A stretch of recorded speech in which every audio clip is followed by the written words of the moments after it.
জুমার নামাজের আজান যখন হয়ে যায়, আমার আল্লাহ তাআলার রহমতের ফেরেশতারা তারা এই মসজিদের মধ্যে গিয়া দাঁড়ায় যায়। ওই তারা খাতা কলমের মধ্যে নাম লিস্টি করতে থাকে, কে কখন আসে তার আমল নামায় কত সওয়াব লেখা যায়। আগে আসলে বেশি সওয়াব নাকি পরে আসলে? আরো জোরে বলেন। কিন্তু আমরা তো আসি একবারে যখন খুতবা শেষ হয়, নামাজের যখন একামত দেই তখন, ঠিক না বেঠিক?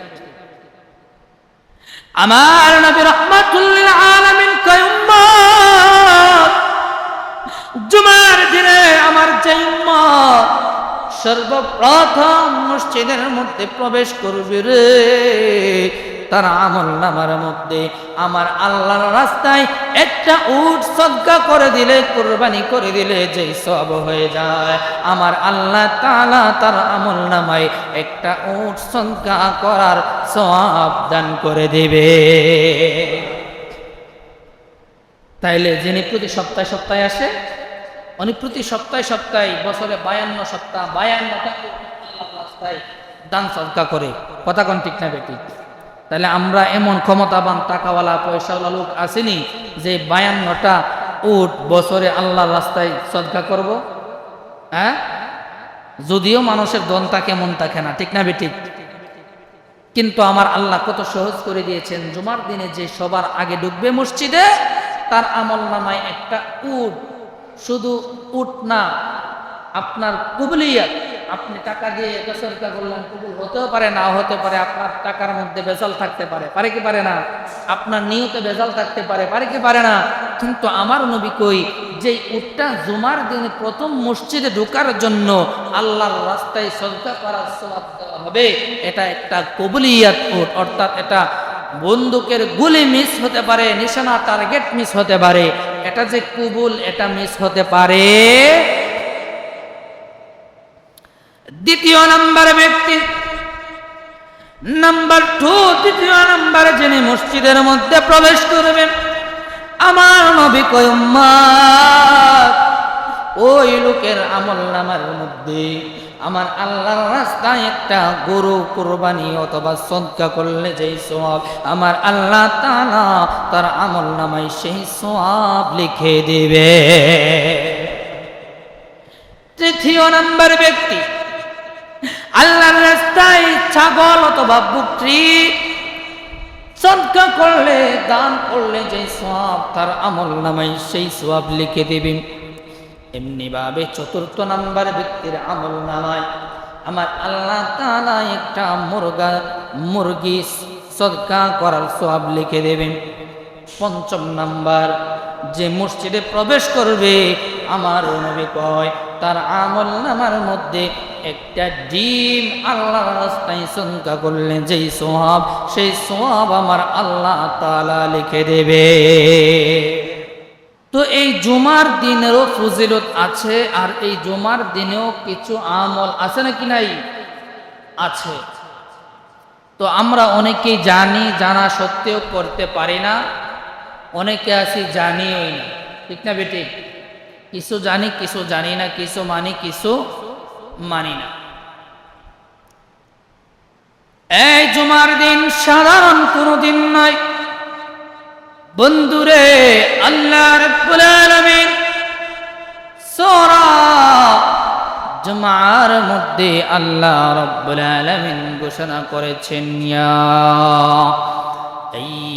আইয়ুহাল্লাযীনা আমানু ইযা নুদিয়া লিস-সালাতি মিন ইয়াউমিল জুমআতি ফাসআউ ইলা যিকরিল্লাহ।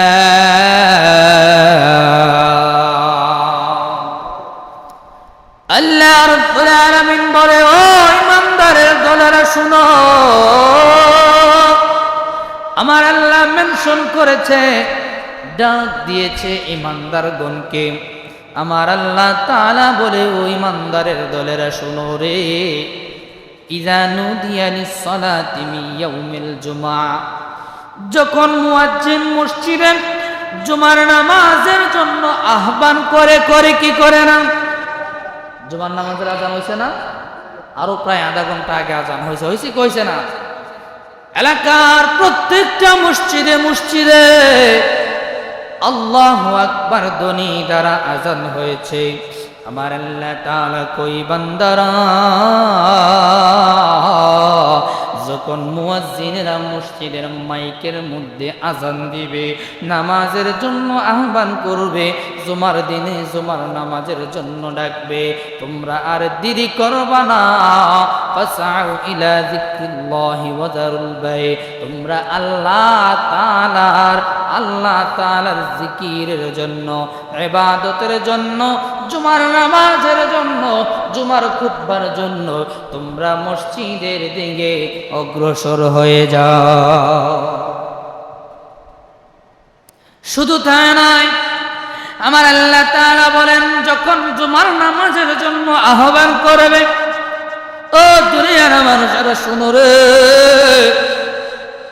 তোমরা যেই যেই কাজে থাকো, যেই যেই কর্মে থাকো, ব্যবসা বাণিজ্য, কেনা বেচা, খেতে কামারে, যেই কাজেই থাকো না কেন, যত গুরুত্বপূর্ণ কাজ হোক না কেন, আমার বান্দা মুয়াজ্জিন যখন ডাক দিবে, সমস্ত কাজ থেকে ফারেক হইয়া, সমস্ত কাজগুলারে বিদায় জানাইয়া আমি আল্লাহ রব্বুল আলামিনের কুদরতি পায়ে সেজদা দেওয়ার জন্য হাজির হয়ে যা। কার ঘোষণা? আল্লাহর ঘোষণা। আল্লাহর ঘোষণা আমরা অনেকে জানি কিন্তু মানি না। কথা কোন ঠিক না বেঠিক?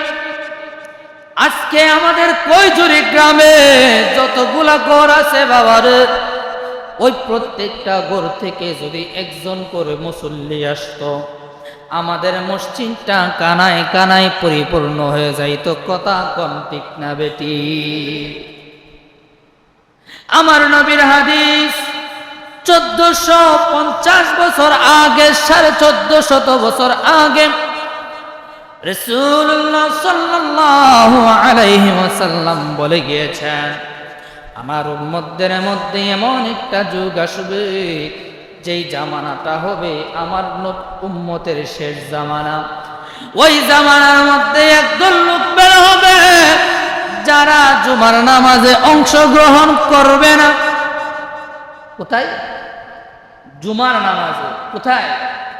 জুমার নামাজে অংশগ্রহণ করবে না, আমার আল্লাহ তাআলার কুদরতি পায়ে সেজদা করবে না, আমার আল্লাহকে বলে যাবে, ও বাবা হিসাব মিলাইয়া দেখেন, আজকে আমাদের জামানা, এই জামানা আমি হলক করে বলতে পারি, আমাদের এলাকার প্রত্যেকটা ঘর থেকে কিন্তু প্রাপ্তবয়স্ক পুরুষ তারা মসজিদে আসে না। ঠিক না বেটি? আমি এমনও মানুষ দেখি, আসার পর থেকে আজ পর্যন্ত মসজিদে কোনোদিন দেখি নাই। আছে নাকি নাই? বদনাম না, আমার নবীর হাদিসের বাস্তবায়ন। ঠিক না বেটি? আমার নবীর হাদিসের বাস্তবায়ন। আমরা যখন ছোট ছিলাম তখন মসজিদে যাইতাম, আজানের আগে গিয়ে দেখতাম মুরব্বীরা প্রথম 2-3 কাতার ফিল আপ করে রাখছে, তখন আজান হয় নাই। আপনারা হয়তোবা আপনাদের এলাকাতেও ছিল, এখন নাই। জুমার আজান মুয়াজ্জিন এখনো দেয় নাই, শুধু ডাক দিছে, একটু পরে জুমার নামাজের আজান হবে। ওযু গোসল করে তাড়াতাড়ি মসজিদে চলে আসেন, আজান হওয়ার পূর্বেই মসজিদের মধ্যে 2-3 কাতার মুসল্লি ভরপুর হয়ে যায়। কিন্তু এখনের জামানা, আজান হয়, ইমাম সাহেব বয়ান করে, বয়ান করার পরে খুতবা দেয়, তখনও মানুষের টনক নড়ে না, মসজিদে আসতে মনে চায় না।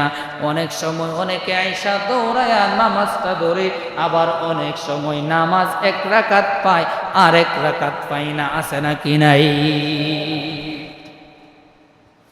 এই জন্য বাবা, আমার নবীর হাদিস, নবীর কথা কখনো মিথ্যা হতে পারে না। আজকের এই জামানার মধ্যে বাবার এই মানুষগুলা কেমন যেন হয়ে গেছে, আল্লাহর ভয় অন্তরে নাই, মরণের ভয় অন্তরে নাই। আমার আল্লাহকে চিনে না, রাসূলকে চিনে না, নামাজে আসতে চায় না, মসজিদে আসতে চায় না, মসজিদে বসতে চায় না। যদি দোকানপাটে আড্ডা দেন ঘন্টার পর ঘন্টা চলে যায়, কিন্তু বাবা খবরও থাকে না। ঠিক না বেটি? দোকানপাটে দেখবেন চা খাইতেছে, কথা কইতেছে, গপ্প গুজব করতেছে, ঘন্টার পর ঘন্টা, রাত 10টা 11টা 12টা বেজে গেছে, কোনো খবর নাই। কিন্তু মসজিদের বেলায় আজান দিতেছে, কান দিয়া ঢুকতেছে, শুনতেছে না, তার মসজিদে আসার কোনো বাধ্যবাধকতা বা প্রয়োজনীয়তা কোনো কিছুই সে মনে করে না। এই দুনিয়াতে বাবা আমরা চিরকাল থাকবো? থাকবো নাকি? দুনিয়া থেকে চলে যেতে হবে। দুনিয়া বাবা থাকার জায়গা নয়, এই দুনিয়ার মধ্যে আমরা থাকতে পারবো না। কিন্তু প্রশ্ন করি বাবা, আপনি আমি মানি, আপনি আমি জানি, আপনি আমি সাক্ষ্য দেয়, দুনিয়ার জীবনে দুনিয়ার জমিনে আপনি আমি থাকতে পারবো না। কিন্তু দুনিয়া থেকে যখন চলে যাব, এই দুনিয়া থেকে যাওয়ার সময় সঙ্গে করে কি নিয়ে যাব? প্রশ্ন জাগে কি জাগে না? আরো জোরে কন্যা জাগে কি জাগে না?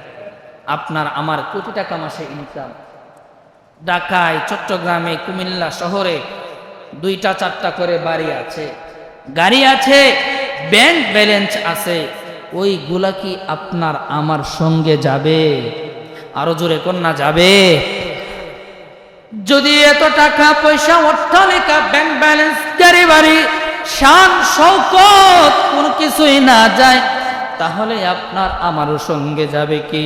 ওই যে আমার আল্লাহ বলেছিল, আইয়ুকুম আহসানু আমালা, সুন্দর আমল, উত্তম আমল, ওই উত্তম আমল গুলাই আপনার আমার সঙ্গী হয়ে কবরে যাবে। এই কবর দেশের মধ্যে আমল আপনাকে আমাকে জাহান্নামে করে দেবে, আবার আমল আপনাকে আমাকে জাহান্নাম থেকে নাজাত করে জান্নাতে ঢুকাই দিবে। ঠিক না বেটি? আমল যদি ভালো হয় স্থান হবে জান্নাত, আমল যদি খারাপ হয় স্থান হবে জাহান্নাম। এই জন্য বাবা মুয়াজ্জিন আজান দেয়, শুধু এটা আজান নয়। আমরা মনে করি মসজিদে মুয়াজ্জিন আজান দেয়, হয়তোবা এটা আজান আর কোনো কিছুই না, কিন্তু না না, আমার আল্লাহ তাআলা বলে এই আজানটা শুধু আজান নয়, এই আজানের মাধ্যমে একজন মুয়াজ্জিন পাড়ার মসজিদের মধ্যে মহল্লার মানুষগুলারে 5 ওয়াক্ত আমি আল্লাহ তাআলার কুদরতি পায়ে সেজদা করার জন্য আহ্বান করতেছে। কেমন করে ঘুমাও তুমি, কেমন করে ঘুমাও তুমি, ফজর করে কাজা, এমন তো হতে পারে জোহরে জানাজা তোমার, এমন তো হতে পারে জোহরে জানাজা। ঠিক না বেটি? আমরা মনে করি যে সাধারণ আজানের সময় হয়েছে, মুয়াজ্জিন আজান দেবে, এটাই স্বাভাবিক। না, তাহলে তো আমরা ওই বুকার মুখ সঙ্গেই বাস করলাম। এক লোক বাংলাদেশ থেকে প্রবাসে গেছে। কোথায় গেছে? প্রবাসে। আমার কথাগুলো একটু খেয়াল করেন। বাংলাদেশ থেকে আমরা প্রবাসে যাই না, বিভিন্ন দেশে যাই না, তো এক লোক বাংলাদেশ থেকে প্রবাসে গেছে সৌদি। তো এইখানে গিয়া দেখতেছে আজানের সিস্টেমটা, আমরাও কই আল্লাহু আকবার আল্লাহু আকবার, ওনারও আজান দিতেছে আল্লাহু আকবার আল্লাহু আকবার। ওই বেচারা কয়েক বছর পরে দেশের মধ্যে আইছে, আয়া তো আমরা অনেক সময় ওই দেশের বিভিন্ন গপ্প গুজব করি না, কিভাবে তাকছি, কি হাল হাকিকত, কি শান শৌকত, সকল কিছুই আমরা বলি। তো ওই লোক বলতেছে, বন্ধু সৌদিতে গেলাম, বাংলা কিছুই পাইলাম না, বাংলা কোনো কিছুই পাইলাম না, কোনো সৌদিয়ান বাংলায় কথা বলে না, কোনো সৌদিয়ান বাংলায় কোনো কিছু বলে না। একটা জিনিসই পাইছি বাংলায় হয়, সেটা কি? সেটা হলো আজান। সেটা কি? আচ্ছা, আজান কি বাংলায় না আরবি? আরবি। তো ওই বেচারা যে বাংলাদেশে শুনে গেছে, সে ভাবছে এটা বাংলা ভাষা। তো আমরাও যারা মনে করি মুয়াজ্জিনের আজান হয়েছে, মসজিদে আজান দেওয়ার সময় হয়েছে, মুয়াজ্জিন আজান দিতেছে, এটা মুয়াজ্জিনের দায়িত্ব, মুয়াজ্জিন পালন করতেছে। এর বেশি কিছুই না। তাহলে আমরা ওনার মতো কি বুকার স্বর্গেই বাস করলাম? আসলে আজান মানে হলো আপনাকে আমাকে প্রত্যেককে মুয়াজ্জিনে ডাকা, মসজিদের দিকে আহ্বান করা, সালাতের জন্য ডাকা, আল্লাহর কুদরতি পায়ে সেজদা করার জন্য ডাকা। কথা কোন ঠিক না বেটি? বলতেছিলাম বাবা, আমার নবীর হাদিস শরীফের মধ্যে আসছে এই জুমার দিনটা সাধারণ কোনো দিন নয়, দিনটা হলো গরিবের জন্য হজের দিন। গরিবের জন্য ফজিলত কম নাকি বেশি? অনেক বেশি বন্ধু। এই জুমার দিনটা হলো ঈদের দিন। এ বন্ধু রে, বুখারী ও মুসলিম শরীফের হাদিসের মধ্যে আসছে, আমার নবী কই উম্মতের দলেরা, ও উম্মতেরা শুনো রে, এই জুমার দিনে যখন আজান হয় সঙ্গে সঙ্গে আমার আল্লাহ তাআলার অগণিত ফেরেশতা থেকে নূরের ফেরেশতারা মসজিদের দ্বার প্রান্তে গিয়া চতুর্পাশে ঘেরাও করে ফেলে মসজিদের প্রবেশদ্বারের মধ্যে যাইয়া খাতা কলম লইয়া হাজির হয়ে যায়।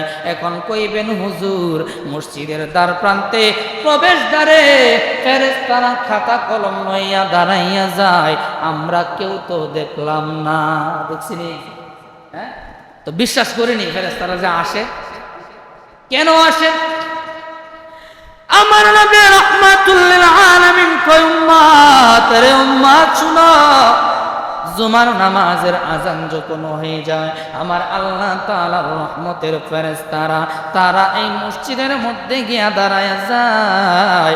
ওই তারা খাতা কলমের মধ্যে নাম লিস্টি করতে থাকে, কে কখন আসে তার আমল নামায় কত সওয়াব লেখা যায়। আগে আসলে বেশি সওয়াব নাকি পরে আসলে? আরো জোরে বলেন। কিন্তু আমরা তো আসি একবারে যখন খুতবা শেষ হয়, নামাজের যখন একামত দেই তখন, ঠিক না বেটি?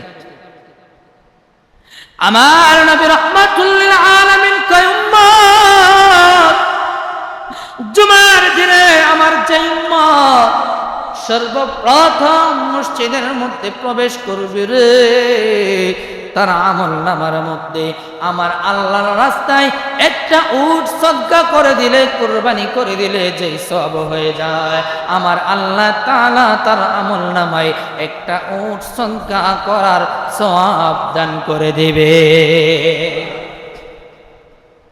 তাইলে যিনি প্রতি সপ্তাহে সপ্তাহে আসে, উনি প্রতি সপ্তাহে সপ্তাহে বছরে 52 সপ্তাহ 52টা আল্লাহর রাস্তায় দান সদকা করে। কথা কোন ঠিক না বেটি? তাহলে আমরা এমন ক্ষমতাবান টাকাওয়ালা পয়সাওয়ালা লোক আসেনি যে 52টা উট বছরে আল্লাহর রাস্তায় সদকা করব? হ্যাঁ, যদিও মানুষের দন থাকে মন থাকে না, ঠিক না বেটি?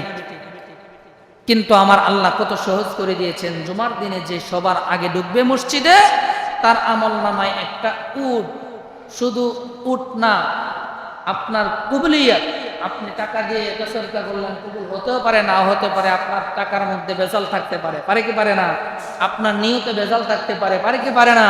কিন্তু আমার নবী কই, যে উটটা জুমার দিনে প্রথম মসজিদে ঢোকার জন্য আল্লাহর রাস্তায় সদকা করার সওয়াব দেওয়া হবে, এটা একটা কবুলিয়াত উট, অর্থাৎ এটা বন্দুকের গুলি মিস হতে পারে, নিশানা টার্গেট মিস হতে পারে, এটা যে কবুল এটা মিস হতে পারে। দ্বিতীয় নাম্বার ব্যক্তি, নাম্বার 2, দ্বিতীয় নাম্বার যিনি মসজিদের মধ্যে প্রবেশ করবেন, আমার নবী কয় উম্মত, ওই লোকের আমল নামার মধ্যে আমার আল্লাহর রাস্তায় একটা গরু কুরবানি অথবা সদকা করলে যেই সওয়াব, আমার আল্লাহ তাআলা তার আমল নামায় সেই সওয়াব লিখে দিবে। তৃতীয় নাম্বার ব্যক্তি, আল্লাহর রাস্তায় ছাগল অথবা বকরি সদকা করলে, দান করলে যে সওয়াব, তার আমল নামায় সেই সওয়াব লিখে দিবেন। এমনি ভাবে চতুর্থ নাম্বার ব্যক্তির আমল নামায় আমার আল্লাহ তাআলা একটা মুরগি সদকা করার সওয়াব লিখে দেবেন। পঞ্চম নাম্বার, যে মসজিদে প্রবেশ করবে আমার নবী কয় তার আমল নামার মধ্যে একটা ডিম আল্লাহর রাস্তায় সদকা করলে যেই সওয়াব, সেই সওয়াব আমার আল্লাহ তাআলা লিখে দেবে। তারপরে কি আমল লেখা শেষ হয়ে যাবে? আল্লাহ তাআলার নেকি লেখা শেষ হয়ে যাবে? না, আমার নবী কই চলতেই থাকবে ধারাবাহিকভাবে। ডিম সদকাটা হলো একটা সাধারণ সদকা, নরমাল সদকা। আমার নবী কয় ইমাম সাহেব খুতবা দেওয়ার পূর্ব পর্যন্ত যত মানুষ মসজিদের মধ্যে আসবে রে, প্রত্যেকটা মানুষের আমলনামার মধ্যে আমার আল্লাহ তাআলা ডিম সদকার সওয়াব লিখে দেবে। তাহলে ফজিলত কম নাকি বেশি? অনেক বেশি। এই জন্য আমরা চেষ্টা করব মসজিদের মধ্যে আগে আগে মসজিদে আসা, ঠিক না বেটি? এবং মসজিদে এসে কথা না বলি, কেউ কথা না বলি, কথা না বলি, কথা না বলি। মসজিদের মধ্যে আগে আগে আসা, মসজিদে আগে আগে এসে ইমামের কাছাকাছি বসে।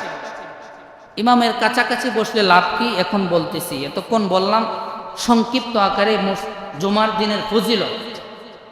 এখন কয়েকটা আমলের কথা বলি যে জুমার দিনে আমাদের কি আমল করা প্রয়োজন। আমরা তো জুমার দিনে জুমার নামাজ পড়ি না? জুমার নামাজ পড়ি, এর বাহিরেও শুধু জুমার নামাজটাই আমাদের আমল না, এর বাহিরে আরো অনেক সুন্দর সুন্দর আমল আছে যে আমলের মাধ্যমে আল্লাহ তাআলা আপনাকে আমাকে নাজাতের ব্যবস্থা করতে পারে। পারে কি পারে না?